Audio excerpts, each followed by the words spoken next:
there's no microphone in his face right there. Okay? There's no microphone right there. That's just him. That's actual behind the scenes footage. That's really him. There's no microphone. He is unaware that that camera's on him. And that's what he's yelling. Okay? So to me, that doesn't look like fight hype. That looks like that's where he was really at right there. All right, Jesse on Fire, welcome back to the channel. Now, this is gonna be a good video. First thing we're gonna talk about is this leaked video of Conor threatening to kill Dustin in his sleep that someone captured with a cell phone. Now, not only are we gonna talk about that video, Conor's state of mind, all of that stuff, but I also wanna talk about the other things that Conor said to Dustin when they were filming Embedded and how gnarly that stuff must have been if they didn't include it on Embedded, right? Like, seriously, think about that, right? Any conflict is good. There is no conflict that is bad to promote a fight. Now, if Conor was saying things that were so gnarly that they didn't even include him on Embedded, they must have been of a nature that they considered potentially so damaging to Conor's career or his brand that they were like, this is gonna hurt future sales. This is gonna make people hate Conor too much. So let's not put it in Embedded, right? And you got to understand, like, when people are editing packages together, when they're editing, essentially Embedded is a reality show. That's exactly what it is, actually. It's a reality show, a very realistic one that they're not doing much scripting, if at all. And, but these producers, anyone who's in television production or has been a part of a reality show, I've done multiple, so, obviously this is something that I know about. They will tell you that they can make each character look any way they want, right? Like, you can think that you came off really, really well. You're like, man, I was super calm. I came off real calm. I did really good right there. There's no way they can make me look bad. And trust me, they can make you look bad. They can make you look any way that they want. When you actually start putting together professional editors, they can make you look any way that you want. And if Conor was giving them conflict with Dustin that they didn't include, it must have been so gnarly that they looked and they were like, there's no way for us to put this in there and not have it damage Conor's brand. Like, it's gonna look so bad that we just can't even include it, right? So anyway, I just wanna use that as the backdrop to this video, which, like I said, got leaked out, and it's a cell phone, it's right next to the cage, it's right after the fight, and we're gonna watch that right now. And let's just go from there, as a matter of fact, right? Boom.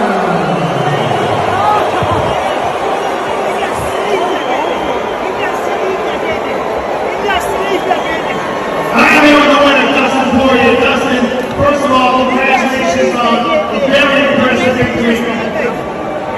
You and Conor are going. I would go to you as well. Okay, so it took me a couple times listening to it. If I remembered, I subtitled it. If there wasn't a subtitle over that video, it means I forgot.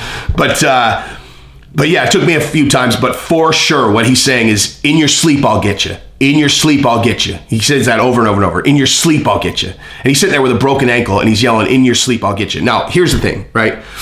So Ronda Rousey wrote a message to Conor that said, wow, even when you were in that much pain with your ankle broken like that, you still were of such a state of mind that you were promoting your next fight. Brilliant. The UFC's lucky to have you. Now, I think that is a brilliant take from a prize fighter who understands the game, where you have to be promoting your next fight instantly. That's why Chael always rails on people who win and they have a stupid call out. You need to be promoting your next fight always. This fight ends, promote your next fight. That's what you have to do. They put a microphone in your face, boom, promote the next fight. Now, there's that, right? There's that. But here's the thing. There's no microphone in his face right there, okay? There's no microphone right there. That's just him. That's actual behind the scenes footage. That's really him. There's no microphone. He is unaware that that camera's on him. And that's what he's yelling, okay? So to me, that doesn't look like fight hype. That looks like that's where he was really at right there. Like, to me, that's how it appears to me in that video. Is like, there's no microphone in his face. There's no this is what he actually wants to communicate to Dustin Poirier, is my point. All right. So, I take it as you will, right?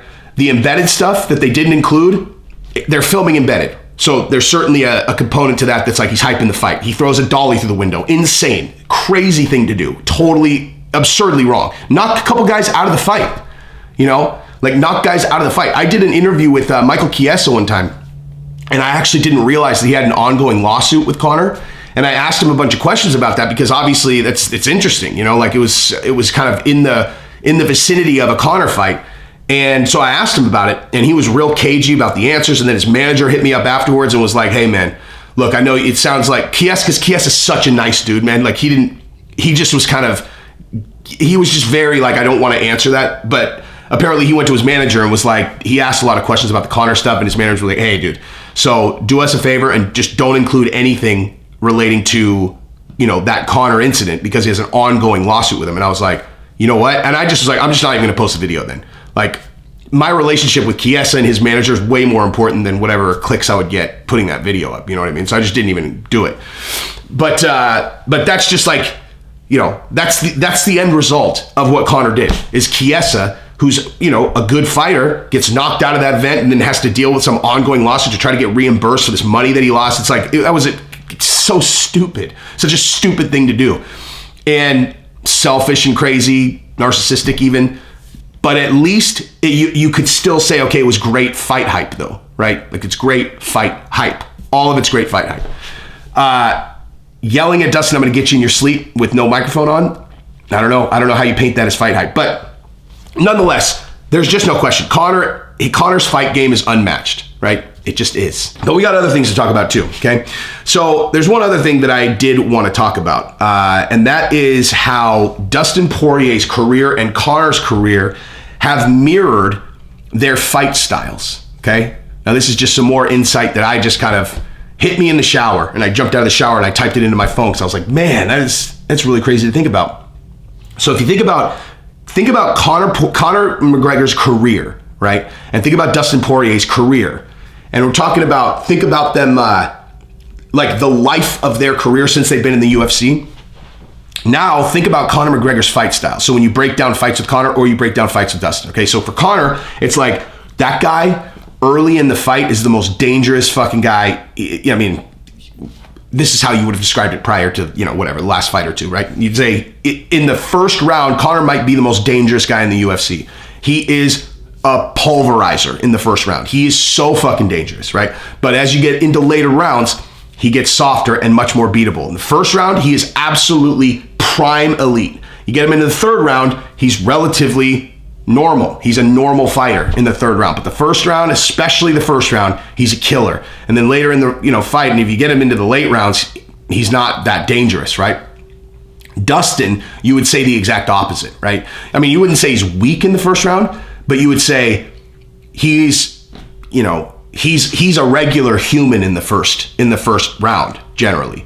But as he goes and other guys start taking damage, he is the most durable. He's so dangerous late in the fight.